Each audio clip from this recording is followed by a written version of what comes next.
Good morning, friends. Glad you're here this morning on this rainy Sunday. I want to welcome you to our final installation of Meet the Ministries here at St. Paul's. This is our fifth week where we've been introducing you to ministries that St. Paul's has active. We've done 16 of the over 60 active outreach ministries that St. Paul's supports.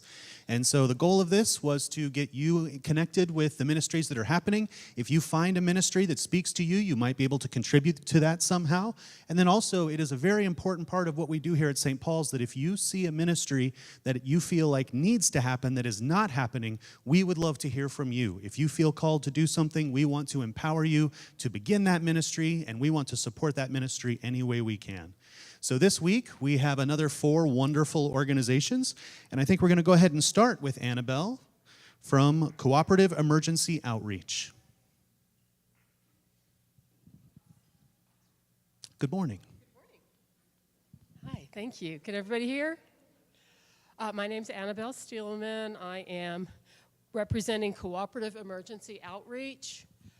Cooperative Emergency Outreach is a cooperative group of churches that provide assistance to people in the community in emergency situations as part of their outreach ministries. St. Paul's, St. Joseph's, St. Thomas, Central Methodist, Sequoia Methodist, First Baptist, First Christian. There are 21 member churches in CEO. Had to thank Reverend Garner because his sermon was a perfect introduction to CEO. How do we feed the 40,000 people in Washington County living at or below near poverty? Last year, CEO fed 10,138 of them. So it's a food pantry. It's more than just a food pantry. We provide assistance if you are living on Social Security and suddenly your car breaks down, you have a repair bill. How do you pay your electric bill? CEO can help. You lost your job. When you got a new job, you don't get paid for 2 weeks. The rent is due. You're a little bit short. What do? CEO can help. If you need gasoline to get to work, CEO can help. So we have a lot. We provide vouchers for clothing, gasoline, sometimes prescription assistance, utility assistance, rent, and of course, food. We're excited, we recently, through the Food Bank of Northwest Arkansas and a grant from the Walmart Foundation, have a brand new 5,000 cubic foot freezer on site that has enabled us to double the amount of meat we're able to give clients. Part of that freezer is now stocked with 1,200 pounds of chicken that we received from Tyson. We have been recipients for many years in the post office Mother's Day food drive. So we are supported by the churches in the community as well as people in the community. CEO is unique among volunteer organizations because it is 100% volunteer. We have no paid staff. Everything is done completely by volunteers. So our only overhead are our physical costs, utilities, mortgage, insurance on the building. Other than that, 100%, which is actually, I think, about 94 to 96% of the funds that we get go directly to our clients. I would love to get some people to volunteer. St. Paul's is a founding member of CEO. CEO was begun in 1990 with 12 churches, and St. Paul's was one of the founding members of CEO, and unfortunately is woefully underrepresented by the number of volunteers that we have. So if we could get some volunteers to work at CEO, that would be great. We are open from 1 to 3, Monday through Friday, and also the first Saturday of each month from 10 to 12. So a lot of people can't work during those hours. We do have other volunteer opportunities available. food room workers who can stock the pantry during the off hours. Right now, we're also looking for someone to take over as publicity coordinator for CEO, which is a job that can be done from your office, from your home, in your own time. So that's a great job for somebody who wants to volunteer but maybe is not available during the hours that we're open. CEO also provides pet food, because many people, if they don't want to give up their pets, and they shouldn't have to, but of course they're going to worry about feeding themselves and their children first. All of our pet food is donated. We have basically 3 sources of food: food drives from community, the Northwest Arkansas Food Bank, and if we don't have enough after those sources, then we will go out to the grocery store and buy food. We never buy pet food. All of our pet food is donated. So that's an important, and St. Paul's has been very good about being one of our sources for pet food. There are some bins down at the end of the hallway at the bottom of the stairs for both people food and pet food, which are very important to CEO. Does anybody have any questions that I can answer? Yes?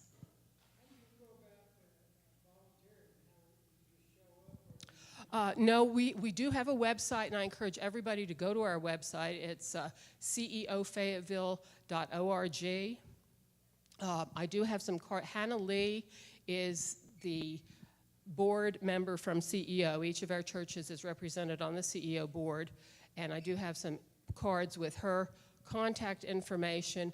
We also have an email, which you can get on our website, and email, and I can also happy to talk to you afterwards, but you can also email us through our website and get information for one of the volunteer coordinators. I also have some brochures here for CEO that I will leave on the table up front to give you more information about that. Any other questions? So it sounds like volunteers are what you Volunteers are what we most. need, and we're happy, if you want to, your church group, your Sunday school class, or your office wants to host a food drive, we're happy to help with that. If you want to bring a group down to tour the building, we started in the bottom of the old Washington County Jail in 1990, and then 3 years later moved to the building on Rock Street directly across from the public library that is about to be torn down. But Washington Regional Medical Center provided us that building for about 15 years, and then 5 years ago when City Hospital closed and we had to leave that facility, we did have a capital funds drive. We now have our own building over on Huntsville Road, and it's beautiful. We have a large food pantry. As I said, we have the new freezer. So I think CEO will be here for a long time to serve the community. Our service area is from the mall to the Crawford County line. So we serve all of Washington County that is south of the mall. So that includes Winslow, West Fork, Farmington, Prairie Grove, Lincoln, of course, Fayetteville, Elkins, everything that is from the Crawford County line up to the mall. So this really is a wonderful opportunity to get connected with the front lines of helping that out. Denise, did you have a question? We do, yes, we do purchase from the food bank. Yes.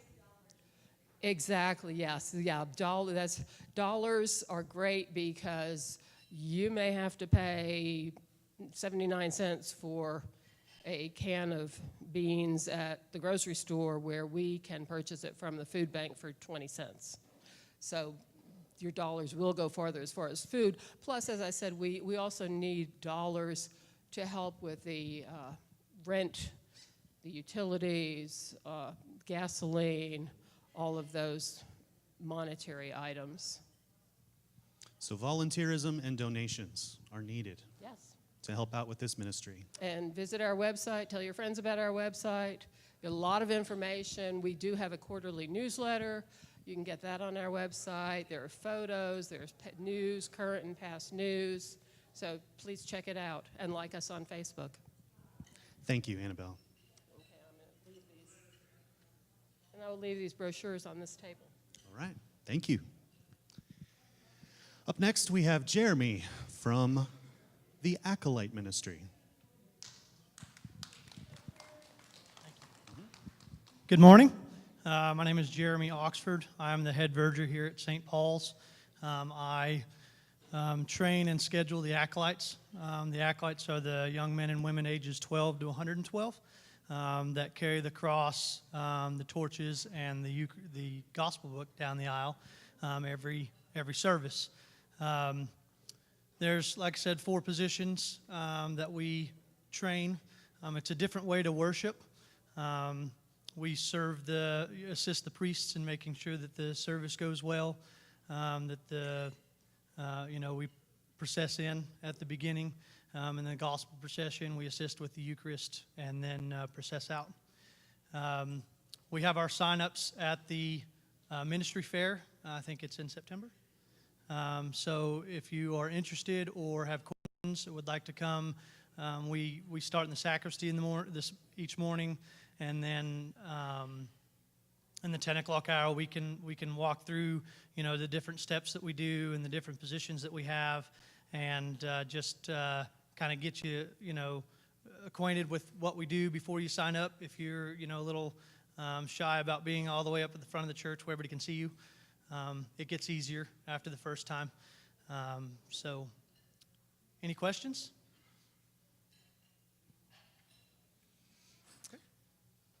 What do you feel like is one of the most exciting parts of the Acolyte Ministry? I like being up with the priests and assisting with the worship. Like I said, it's a different way to worship. And there's the Sunday. Yes, we have a question in the back. Yeah, we do the training once a year after the ministry fair. It will probably be in September. On a Saturday morning, about 3 hours, and we train, all the positions so that you're comfortable with them when you start. And if there's, somebody that would like to serve, we can kind of fit you in and do some on-the-job training, but we prefer everybody to go through the formal training each year. So this is a great opportunity to be part of the team that makes church happen. It's really exciting. You get to bond with the people that you're serving with. You get to serve in a unique way. One of the things that I find most exciting about the Acolyte Ministry is when things go wrong. These guys just fix it. They get in there and they fix it like it never happened. And for those of us who keep an eye on things, it's like, hey, something was different there, but man, it is seamless. And Jeremy's service here has been incredible, and he does a great job of unifying that team, making the services happen. Another thing to be aware of is that there are services outside of Sundays. We have funerals, and we have weddings, and we have all sorts of services that happen during the week. So you may not be able to serve Sunday mornings, but to be a resource for the Acolyte Ministry is very valuable. It definitely gives you a different bond with the priests. You get to work with them one-on-one. It's different than being in the congregation, shaking their hand at the end of the service. You get to really work with them, and it really helps.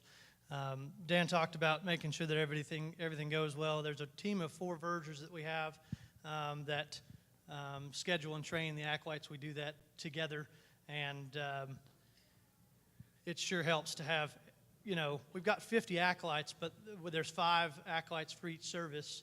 The 8:45 and 11, we have 7:30 Acolytes as well. So, at the youth Acolytes at 8:45, we have just enough for everybody to serve one Sunday a month.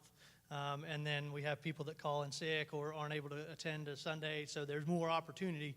But we definitely need all the help we can get. So please, if you're interested in serving, it's definitely, I really enjoy it. Any other questions about acolyting? Thank you, Jeremy, for your service. We appreciate it. Thank you.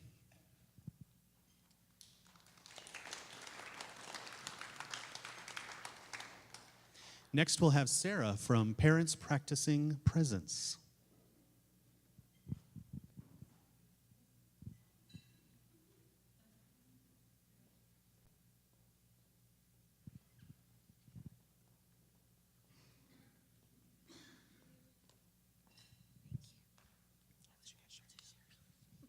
Hi, I'm Sarah Lewis, and this is also Jay Liz. We are kind of co-leading the Parents Practicing Presence. It's also mindful parenting. We've also called it that over the years. But I thought I'd tell a little bit about the basis of how I got involved, and we'll share some of the topics that we talk about, and also invite you to think about getting involved. It is a class for all ages. We invite people to get involved, all age children and all age parents. It's intended to be a resource for people to come together and really practice being present as parents. You can bring your kids to the class if you're comfortable doing that, or not. That's really up to you. That's how I wanted to get involved. I work outside the home and have a 1.5-year-old, and wanted to have a place where that my husband and I could connect with other parents and learn and share ideas and just bounce ideas, and also sort of laugh about what's happening with raising your kids, but didn't want to be separate necessarily from my 1.5-year-old also on Sundays to do that, and so wanted the option to be able to do that. So ended up that there was a class taking place, and they were kind of needing someone to come in and sort of be someone that would kind of facilitate the conversations, and so I was excited to get involved and got connected with Jay Liz, and we really have kind of think about the class as a place to come and like present ideas, but then also just share perspectives on how you deal with that situation with your little one or your 23-year-old, or however the situation might be, and really present ideas, bring forward topics such as how to not shame your little one, or how to make sure they're getting enough outdoor time, or how to make sure that they're how to watch for signs of happiness in their lives, and things like this that just are about being present and being mindful about how you're parenting your child, and not letting the busyness of life get away from us as we run through our lives. So it's been a very nice experience, and I'll let Jay Liz also share her perspectives of the class. Yeah. So, excuse me. So we've been going to the parenting class. It started out reading a book, but we all realized that as very busy parents, that was a little too much for us. So we would come and we would show up for class. Everyone would be there, but no one will have read the chapter. So we decided to instead to do like TED Talks. Maybe we'll have an article that Sarah will have selected, and we'll read it during class and discuss it. Or a lot of times some of us will show up and, oh my gosh, my kid is just like, wow, I need some help, and there are all of these great, loving, it's just a family of parents that, well, when my child did that, this is what we did, or da-da-da-da-da-da, and we've got folks that have kids from college, high school, middle school, grade school, infants. We've got one family, they're getting ready to have their 4th baby. So it's just all ages of children and folks, parents. So we would encourage anyone who is interested, or if you know someone who might be interested in it, if you could encourage them to come, I think they would enjoy it. It's obviously at the 10 o'clock hour in the green room across from the nursery. So that's about all I have to say. Yeah, thank you. Are there any questions about the class, or? Yeah. Yes. We do charge a fee for some parents like him to enter the room. So There's no fee. There's no fee. He's her other half. There you go. So yes, in the green room across from the nursery during the 10 o'clock education hour, which is adjoined to my office. And I can tell you there's a lot of laughter. Yeah. There's a lot of community, there's a lot of camaraderie, and then encouragement that is so valuable in these years when it is so challenging in so many ways. It's nice to know that there are other people in the same boat who can offer you words of encouragement and support. I come away often telling my husband, I just feel like it fills my soul to come and meet with this group. And I think it's because you're so focused on your everyday life, and then you're focused on making sure you do the right thing for your kid, and just having a chance to bounce ideas and laugh about and kind of get some brevity around some of the things you're challenged with and get other perspective. It just gives you air, and I really think it's been such a beneficial thing. So we invite you to get involved. Thank you, ladies. Thank you.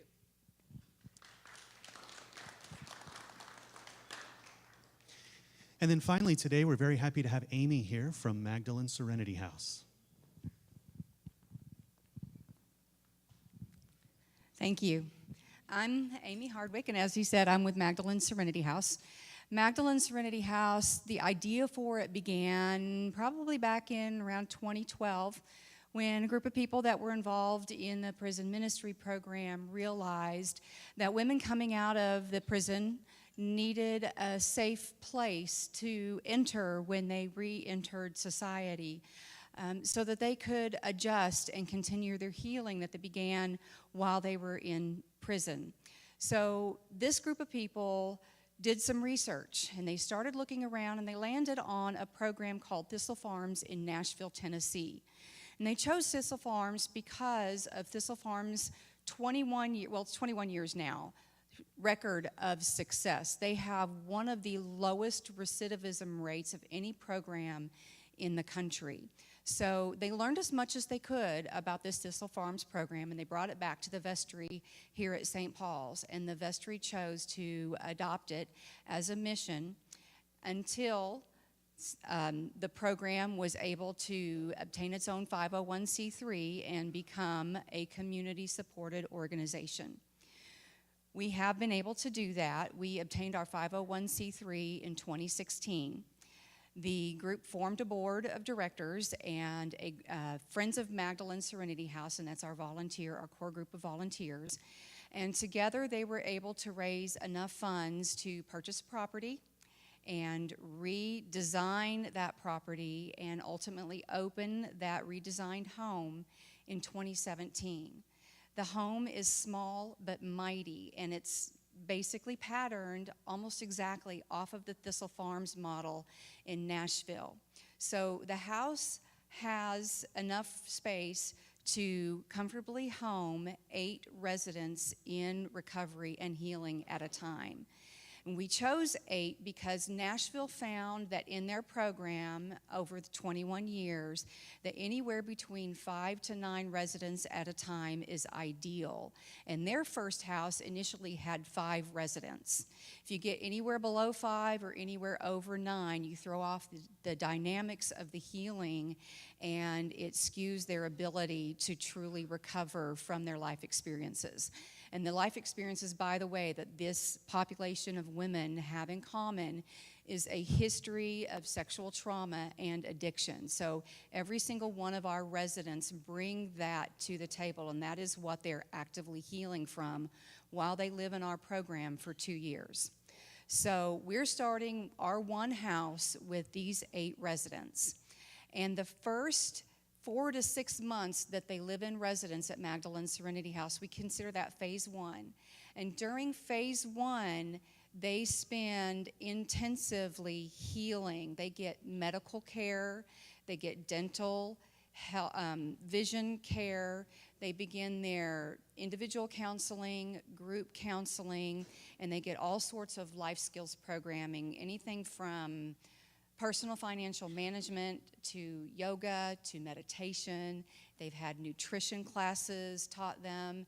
They've had art therapy classes, poetry classes, and they even have equine therapy. So they participate in all of these healing therapies and life skills during that 4 to 6 months. And once they move through that phase, then they begin the employment phase of their 2 years with Magdalene Serenity House. And the intent originally was to work at part-time. We now have 7 residents.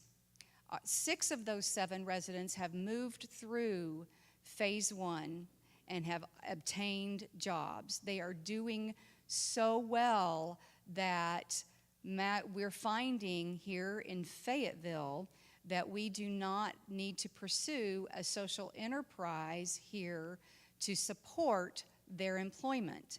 And that was a key component for Thistle Farms in Nashville. Their residents were unable to obtain employment, so they had to actually create a business to employ their residents. Our residents are finding work. Some of them are doing so well that they're working full-time. Our 7th resident just moved in within the last month, so she hasn't been with us a full month yet, and she's obviously still in phase 1. We should receive our 8th resident by the end of October. So we know who she is, but she has not been released to us yet. So they're small, it's a small home, but it's mighty. We believe that for every woman, every one woman that we help heal, we're helping heal an entire community. And we see that with our residents and how well they're doing. We have one resident who is reestablishing her relationship with her 2 small children. She has a son and a daughter who are roughly 5-6 years old. She hadn't seen them in almost 2 years. She now gets to see them every other weekend, and they can't wait to come visit their mama. And they don't want to go back home when it's time to go home. We see that in our resident who is working full-time. She loves her job so much, and she just bought a car. She saved up enough money to buy not just a car, any old car, to get her back and forth to work, but she got the car that she wanted. She searched and was smart about it and got the car of her dreams. So we're excited for her in that. And we see it in the resident who was sponsored to visit her children out of state. We had a volunteer that traveled with her, actually 2 volunteers that traveled with her to keep her safe. She got to see her children and came back. But we don't just see it with our residents. We see it in the staff, and we see it in our volunteers. Right now we have 2 full-time staff members, 2 part-time staff members, and about 52 volunteers on our roster.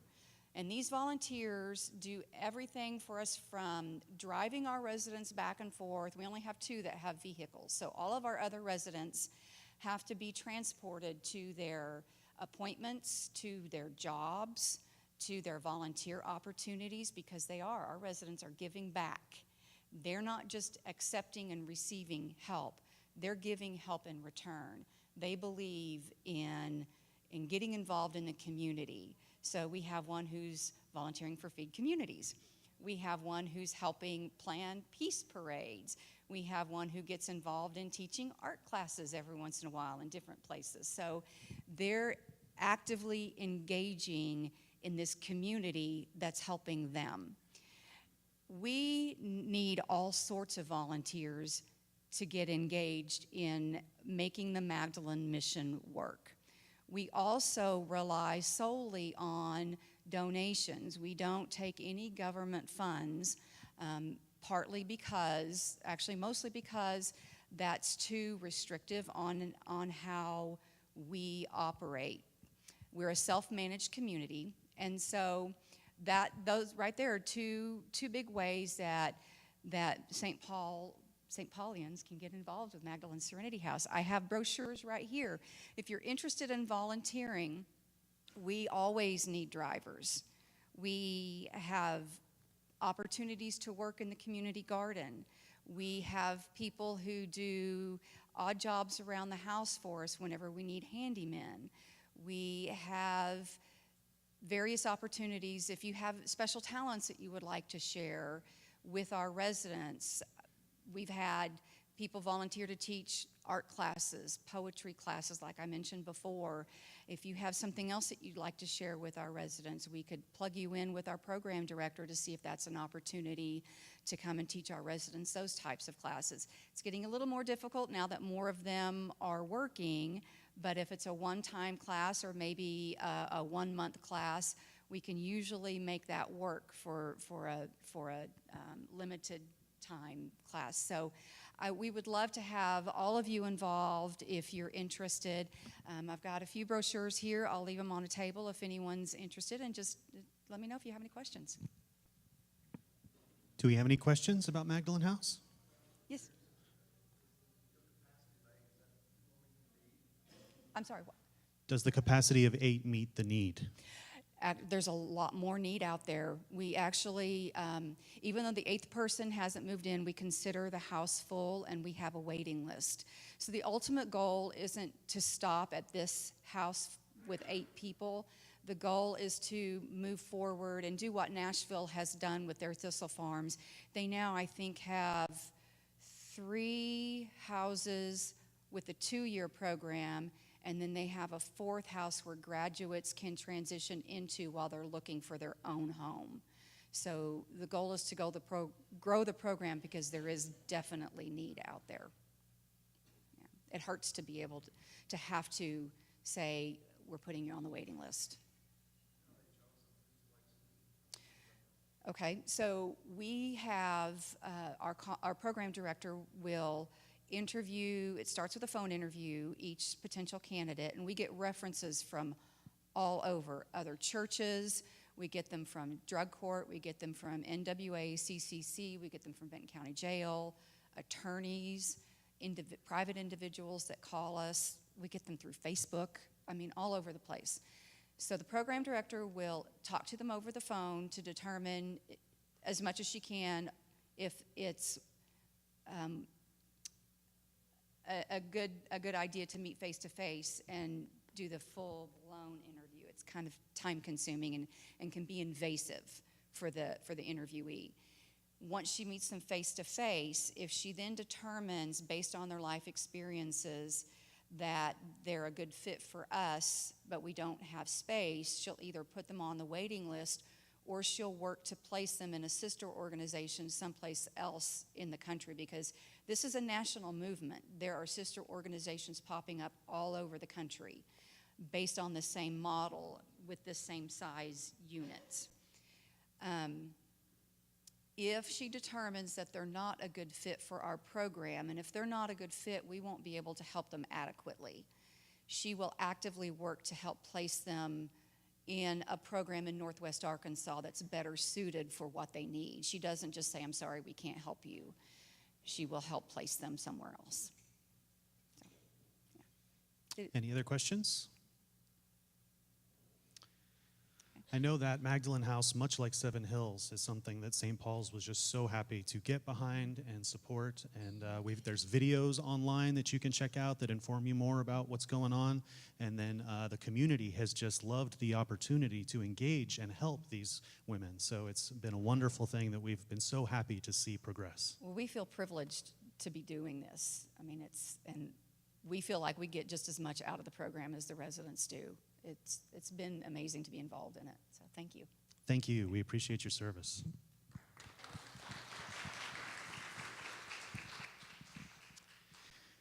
So we have had the opportunity to share with you just about a third of the ministries that happen here at St. Paul's. And once again, we want to encourage you to either plug into one of the ministries that we have. We're going to have our ministry fair in September. We'll have all the ministries with tables here where you'll be able to walk through and see what's going on. We hope that you can get connected with one of those, and we hope that if you see a need for a ministry, that you contact us and let us know how we can help you make that happen. If you would like to see the rest of these, all of these Meet the Ministries adult formation hours are available on our YouTube channel. So you can binge watch all of the ministries if you would like on YouTube. I encourage you to do that. And then I also remind you that our services and things that happen here are available on YouTube as well. So you can go to the St. Paul's YouTube channel and either watch live things as they're happening, or everything that we do is archived there as well. So thank you all very much for your attention. I hope you enjoy the rest of your morning.